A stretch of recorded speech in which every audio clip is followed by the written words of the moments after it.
Hi friends, welcome back to అక్క చెల్లి ఒక కూతురు. ఎర్రటి రంగులో నోరూరించేలా ఉన్న ఈ అల్లపచ్చడి తయారీ ఎలాగో చూద్దామా అండి. అల్లపచ్చడిని మనం అన్నంలోకే కాదండి, టిఫిన్స్లోకి అన్నిట్లోకి వాడుకుంటాం కదా. ముఖ్యంగా అల్లం పెసరట్టు కాంబినేషన్ సూపర్ కాంబినేషన్ కదండి. దీన్ని ఎలా చేయాలో చూద్దామా అండి. దానికోసం ముందు అల్లం శుభ్రం చేసుకొని ఇలా ముక్కలుగా కట్ చేసుకోవాలి. అల్లానికి మట్టేమి లేకుండా మంచిగా కడుక్కోవాలండి. ఇలా ముక్కలుగా కట్ చేసుకున్న వాటిని కొంతసేపు ఆరబెట్టుకోవాలి. ఇక్కడ కొలత ఎలా అంటే, మనం ఏ కప్పుతో అయితే అల్లం ముక్కలు తీసుకున్నామో అదే కప్పుతో చింతపండు తీసుకోవాలన్నమాట.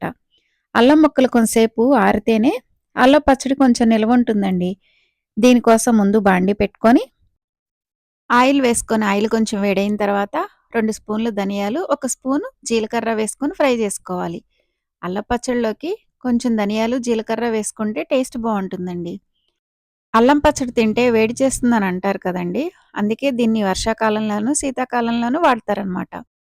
ఈ పచ్చడి తినటం వల్ల మనకు కఫం చేరదండి. అందుకే మెయిన్‌గా శీతాకాలంలో వాడతారనమాట. ఇలాగా ధనియాలు, జీలకర్ర ఫ్రై అయిన తర్వాత వాటిని పక్కకు తీసుకొని ఓ ప్లేట్‌లో పెట్టుకోవాలి. ఆ బాండీలో ఇంకొంచెం ఆయిల్ వేసుకొని అల్లం ముక్కల్ని ఫ్రై చేసుకోవాలి. అల్లం పచ్చడి నిలవుండటం ఈ అల్లం ముక్కల ఫ్రై మీదే ఆధారపడి ఉంటదండి. అల్లం ముక్కల్లో కొంచెం తడుంటది కదండీ! ఆ తడంతా పోవడానికి స్టవ్‌ని లో ఫ్లేమ్‌లో పెట్టుకొని మంచిగా అల్లం ముక్కలు ఫ్రై చేసుకోవాలి. మరీ బాగా ఫ్రై అవ్వకూడదు. అలా అని అసలు ఫ్రై అవ్వకుండా ఉండకూడదు. వీడియోలో చూడండి, దగ్గరగా చూపిస్తున్నాను. అలా అల్లం ముక్కలు ఫ్రై అవ్వాలనమాట. కొంచెం కలర్ చేంజ్ అయ్యి చూడండి, అలా అయ్యాక అప్పుడు ఈ అల్లం ముక్కలను కూడా పక్కన పెట్టుకోవాలి.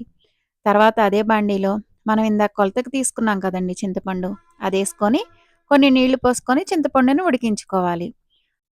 అల్లం పచ్చడి కొలత ఎలాగో చెప్పమంటారా అండి? ఏ కప్పుతో అయితే మనం అల్లం ముక్కలు తీసుకున్నామో అదే కప్పుతో చింతపండు, అదే కప్పు కొంచెం తగ్గించి కారం, దానికి హాఫ్ కప్‌కి కొంచెం తగ్గించి ఉప్పు వేసుకోవాలండి. ఇక్కడ బెల్లం మాత్రం 2 కప్పులు బెల్లం వేసుకోవాలనమాట. అంటే తురుముకున్న బెల్లం 2 కప్పులేసుకుంటేనే అల్లం పచ్చడి టేస్ట్ బావుంటుంది. ఇప్పుడు చింతపండు గుజ్జు గూడా ఉడికాక దాన్ని గూడా పక్కకు తీసుకొని, ఇప్పుడు 2 కప్పులు బెల్లం వేసుకొని దాన్ని మరిగిచ్చుకోవాలి. ఇక్కడ 1 కప్పు బెల్లం వేసిన క్లిప్పే వచ్చిందండి. ఇంకో క్లిప్ మిస్ అయింది. నేను 2 కప్పులు బెల్లం వేశానండి. బెల్లం మొత్తం కరిగిన తర్వాత ఏమన్నా డౌట్‌గా ఉంటే వడకట్టుకోండి. ఇక్కడ మా బెల్లంలో ఏమీ లేదు గాబట్టి వడకట్టలేదు. బెల్లం పాకం ఏమి రావాల్సిన అవసరం లేదు గానీ, బెల్లం కరిగిన తర్వాత కొంసేపు మరిగాక ఇలా నీళ్ళల్లో వేస్తే ఉండలా అయినట్టుంటే అది రెడీ అయిపోయినట్టనమాట. ఇప్పుడు చూడండి, అన్నీ రెడీ చేసుకొని పక్కన పెట్టుకున్నాం గదా. ఒక్కొక్కటి మిక్సీ పట్టుకోవాలి. ఫస్టు ధనియాలు, జీలకర్ర, అల్లం ముక్కల్ని మిక్సీ పట్టాలండి. ఇవి మంచిగా పేస్ట్ అవ్వాలనమాట. ఒకసారి మిక్సీ పట్టిన తర్వాత చూస్తే నాకు మెత్తగా అయినట్టు అనిపించలేదండి. అందుకే మళ్ళొకసారి మిక్సీ వేశాననమాట. అప్పుడు మెత్తగా అయింది. ఇక్కడ మెత్తగా అయితేనే అల్లం పచ్చడి టేస్ట్ బావుంటుందండి. మనకి పీచు పీచుగా ఉన్నట్టు అనిపిస్తే టేస్ట్ బాగోదనమాట. ధనియాలు గూడా మంచిగా నలగాలి. అవన్నీ నలిగాక ఇప్పుడు మనం ఉడకబెట్టుకున్నాం గదండీ చింతపండు, దాన్ని గూడా వేసుకొని మళ్ళొకసారి మిక్సీ పట్టుకోవాలి.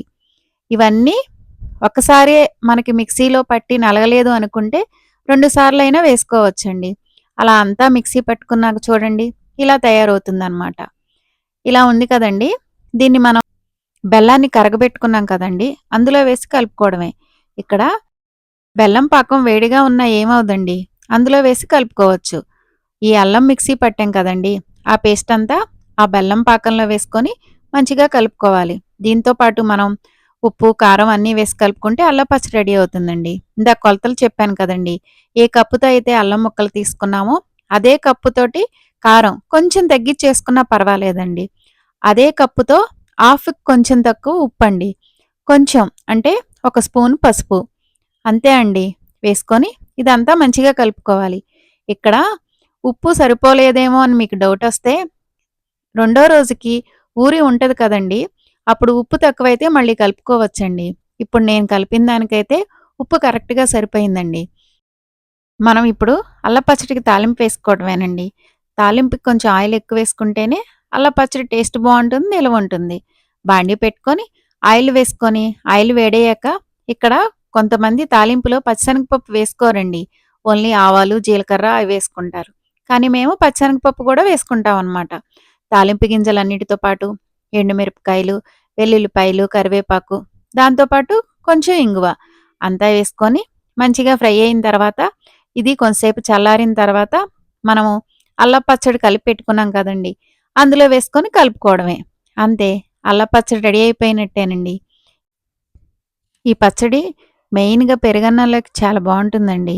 ఇలా తాలింపు వేసి కలుపుకున్నాక, మొత్తం కలిపిన తర్వాత కొంతసేపటికి నూనంతా అల్లం పచ్చడి పీల్చుకొని కొంచెం లూజ్‌గా తయారవుతుందనమాట.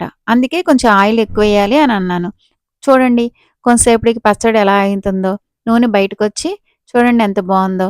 దీన్ని ఏదైనా గాజు సీసాలో గాని దేనిలోనైనా పెట్టుకొని స్టోర్ చేసుకుంటే సుమారు 6 నెలలు నిల్వుంటుందండి. కానీ నేను చేసింది కొంచెమే కదండీ! ఇది ఎక్కువ రోజులుండదనమాట. ఇదే టిఫిన్స్‌లోకి వాడుకోవాలనుకోండి, దీన్నే కొంచెం ఒక గిన్నెలోకి తీసుకొని, దానిలోకి కొన్ని నీళ్లు కలుపుకొని, కొంచెం లూజ్ చేసుకోవాలనమాట. అది దోసల్లోకి, గారెల్లోకి, ఇడ్లీలోకి దేనిలోకైనా బావుంటుందండి. పెసరట్లోకైతే ఇంకా అద్భుతం అనమాట. ఇక్కడ బెల్లము 2 కప్పులెయ్యాలని చెప్పాను కదండీ! మీకు బెల్లమే ఏసుకోవాలని లేదండి. కప్పున్నర బెల్లం వేసుకొని, ఒక అరకప్పు పంచదార గూడా వేసుకోవచ్చనమాట. మీ టేస్ట్‌ని బట్టి అలా అయినా వేసుకోవచ్చు. కానీ బెల్లం వేస్తేనే అల్ల పచ్చడి టేస్టు బావుంటుంది. ఎక్కువ రోజులు నిల్వుంటుందండి.